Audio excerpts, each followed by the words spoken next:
If you're a Dragon Ball fan and haven't been living under a rock for the past week, chances are you've seen this image by now and have experienced a lot of emotions relating to its existence. It's okay, I almost cried too. The newest chapter in the Budokai Tenkaichi series has been announced, and fans, including myself, have been absolutely wild with the prediction and expectations relating to the game, which is honestly kind of crazy because we don't even have an official title yet. But anyways, unrelating to that, I'm just going to be discussing some of the things that I want and kind of expect from the game, kind of like a wish list, also while kind of tapering set expectations and just talking about what I think is actually going to happen.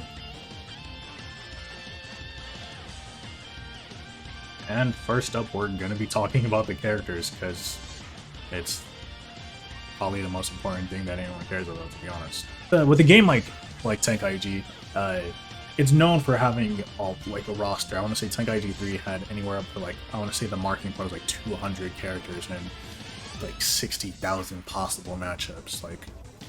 And this is true. Tenkaichi, the series Tenkaichi 3 was probably one of the only games, if not the only games, where you had characters like Fasha, King Vegeta, Arali, and Devilman. When was the last time you had Devilman in a Dragon Ball Z game? Bring it back. But that's the main thing. And since we haven't had a Dragon Ball game since the Blue era of when did the game come out? 2007. 16 years. So as a Blue era, GT is a thing. Either way, GT was the farthest any Dragon Ball product has gone since Tenkaichi 3. So now I'm just gonna be calling it Super Tenkaichi because I feel like that's kind of the name that we're probably gonna go with this new Budokai Tenkaichi series. Chances are we're gonna be going through Super. How far into Super are we gonna be going? I would say bare minimum, you have to go to the Tournament of Power as far as when it comes to characters. So we're talking, of course, Beerus. Probably, as far as I know, it's gonna be the first time maybe Whis has been able to fight in a Dragon Ball game. We have Golden Frieza, which in fighters counts, but not really. We have fan favorite Kabas, others Saiyan 6 Saiyans, Caulifla, Kefla, the other one, Kale. That is your name. So even going on past that, we have everybody's favorite character in the entire show, Ribrianne.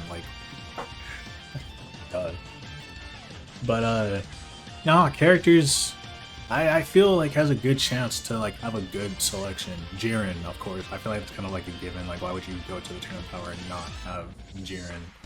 Going past that, Topo.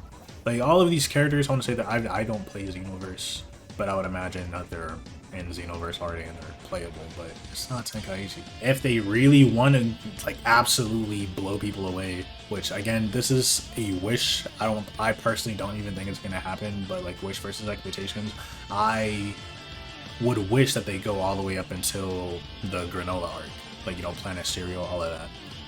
That's a wish. Versus my expectations that they just play it safe, cool, not everybody reads the manga, they just go and do the Tournament of Power route and then just leave it at that. And if they do that part, there's a very high, extremely high chance that we get a DLC to cover those arcs. And even if we don't get manga specific arcs, chances are that we'll get superhero, because why would you make Beast Gohan, Orange Piccolo, and not put them in your newest game? It makes sense. That's that. Next one I'm going to be talking about is the online. So again, I said it earlier, I am not a Xenoverse player. I've never played a Xenoverse game, but I was a Raging Blast kid. I didn't grow up with Raging Blast. I did. I played it. I'm a Budokai Tenkaichi into Raging Blast. Grew up with all three of those. But when it comes to online, it wasn't the best. Yeah, it's kind of unfortunately a given with the type of game that it is. It's that is an arena fighter. You're not gonna play Budokai Tenkaichi with hopes that you're gonna be going to Evo and beating everyone else. Like, you probably will beat everyone else, it just won't be happening at Evo. While I don't expect the game to be ultra super competitive, that doesn't really give it a pass to have like very bad online. If we're talking last in terms of Tenkaichi, I want to say Tenkaichi 3 on the Wii had online. I never played it online specifically, but from what I've heard, it wasn't really good. And so this is if we're going wish versus expectations, this is very much a wish that it has decent online connection. Like, it's really that. I know like the comparison probably would be like Storm, but even like Storm doesn't really have the best online, so I'm not really expecting too much for here, but hey.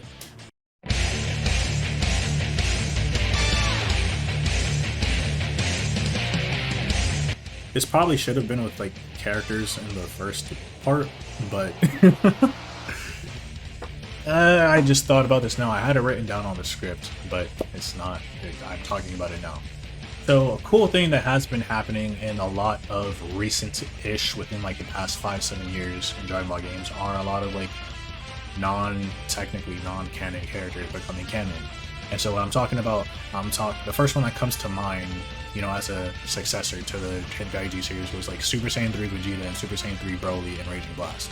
Like, no one expected those characters to be in the game, like, at all. They don't exist in the anime or manga, like, they don't exist in the manga or anime canon. But they're there and they're cool. Me personally, Vegeta's my favorite character, so seeing him like going Super Saiyan 3 while he does, it takes some warming up at the very least. It was cool. It was cool. When it comes to Budokai Tenkaichi 4, an interesting thing with that is that like Super Saiyan 3 Vegeta and Broly and those games were like their own, like that was the character. Like you couldn't transform into them. Am I remembering that correctly? Am I remembering that correctly? Could you go Super Saiyan 3 if you went Super Saiyan 3 Vegeta? Either way, if you look at the entity that is like Super Dragon Ball Heroes, like anything that you can think of exists in Dragon Ball Heroes. So what would you like? Who would you even bring to the new Budokai Tenkaichi? Like, would you bring like Shallot? Like any version of that? Do you do Super Saiyan 3 Trunks? Do you do Super Saiyan 4 Gohan? What do you do? Like, I would imagine if Bardock's in the game, Bardock probably officially has Super Saiyan, because like he's had Super Saiyan for like the past decade, unofficially but officially. So go ahead and let me know what characters you would want to just come into the series as a what if character. Like, are we just gonna give anybody like UI? If I remember this correctly, I want to say Kefla in the anime, like, or is Kefla or Caulifla in the anime, saw Goku go Super Saiyan 3 and Super Saiyan Blue. And she was like, hey, you know, if I train for a bit more, do you think I'd be able to do that too? And I'm sure Goku was like, yeah, sure, with some training, like something like that. So probably Super Saiyan Blue Kefla, or Super Saiyan God Kefla, Super Saiyan 3 Caulifla, any version of that would probably be pretty cool. Yeah, I'm drawing a blank. There's too many possibilities. Do we do Super Saiyan 4 Broly? Do we do Super Saiyan 4 Vegito? That'd actually be pretty cool to officially have Super Saiyan 4 Vegito in a game. I don't think he's in any like actual fighting game, not the card game, not Super Dragon Ball Heroes, but if I had to pick one, that's who I would choose, with Super Saiyan 4 Vegito. Moving on to the next topic.